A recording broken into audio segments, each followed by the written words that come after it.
এবার পরীক্ষায় বসবেন শুভেন্দু অধিকারী। 90% নম্বর না পেলে ক্ষমা চেয়ে নেবেন তিনি। বড় সড়ো ঘোষণা করলেন বাংলার মুখ্যমন্ত্রী। হ্যাঁ, ঠিকই শুনেছেন, মুখ্যমন্ত্রী হিসেবে 1 বছর পূর্ণ হওয়ার আগে এমন চ্যালেঞ্জ ছুড়ে দিলেন শুভেন্দু অধিকারী। নিজের সরকারের কাজের হিসেব নিয়ে এবার সরাসরি জনতার দরবারে পরীক্ষায় বসতে চান মুখ্যমন্ত্রী। সেই পরীক্ষার নম্বর দেবে বাংলার মানুষ, কিন্তু কবে দেবেন সেই পরীক্ষা? আগামী 18ই আগস্ট 100 দিনে পা দেবে শুভেন্দু অধিকারীর নেতৃত্বাধীন পশ্চিমবঙ্গ সরকার। আর তার ঠিক আগে পুরুলিয়ার জায়গা জল প্রকল্পের উদ্বোধন অনুষ্ঠানে গিয়ে বড় ঘোষণা করলেন মুখ্যমন্ত্রী। তিনি জানিয়ে দিলেন 2027 সালের 9ই মে মুখ্যমন্ত্রী হিসেবে তার 1 বছর পূর্ণ হবে, আর সেই দিনই তিনি জনতার সামনে নিজের সরকারের কাজের পরীক্ষা দেবেন। শুভেন্দুর কথায় 10-এর মধ্যে 9 নম্বর না পেলে তিনি ক্ষমা স্বীকার করে নেবেন। অর্থাৎ 1 বছর শেষে সরকার কতটা কাজ করতে পেরেছে তা চূড়ান্ত বিচার করবে সাধারণ মানুষ। তবে এখানেই থামেননি মুখ্যমন্ত্রী।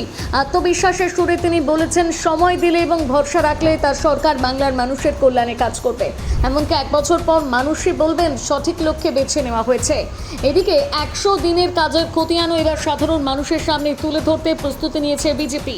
প্রকাশ করা হয়েছে পশ্চিমবঙ্গ সরকারের সংকল্প এবং সাফল্যের 100 দিন নামে 41 পাতার একটি বই। দলীয় পরিকল্পনা অনুযায়ী বাড়ি বাড়ি গিয়ে মানুষের হাতেই বই তুলে দেওয়া হবে। বইয়ের সরকারের দাবি করা বিভিন্ন কাজের হিসেব তুলে ধরা হয়েছে। বিনিয়োগ, সামাজিক প্রকল্প, প্রশাসনিক সংস্কার, মহিলা সুরক্ষা, আর্থিক ক্ষমতায়ন থেকে শুরু করে কেন্দ্রীয় প্রকল্পের সুবিধা মানুষের কাছে পৌঁছে দেওয়ার বিষয় রয়েছে। অর্থাৎ একদিকে 100 দিনের রিপোর্ট কার্ড, অন্যদিকে 1 বছরের মাথায় জনতার আদালতে নিজের নম্বর পাওয়ার চ্যালেঞ্জ। এখন প্রশ্ন একটাই, 1 বছর পর সত্যিই কি বাংলার মানুষ শুভেন্দু অধিকারীর সরকারকে 10-এর মধ্যে 9 নম্বর দেবেন, নাকি সরকারের কাজের খতিয়ানে আরও অনেক জায়গায় নম্বর কাটা যাবে? উত্তর মিলবে 2027 সালের 9ই মে, যখন মুখ্যমন্ত্রী নিজেই বলেছেন তিনি জনতার সামনে পরীক্ষায় বসবেন।